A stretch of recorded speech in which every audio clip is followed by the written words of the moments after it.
Margaret, sedert ek in 2020 met jou skryf- en digkuns kennis gemaak het ek dikwels die woorde as met meervoudige betekenis ervaar en het die deernis en geestelike inhoud getref. Jou debuut digbundel Buig Breek en deurlopende bydraes getuig hiervan.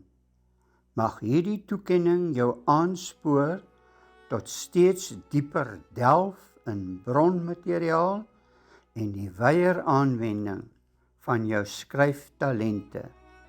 Hartlik geluk, Fanie Marie.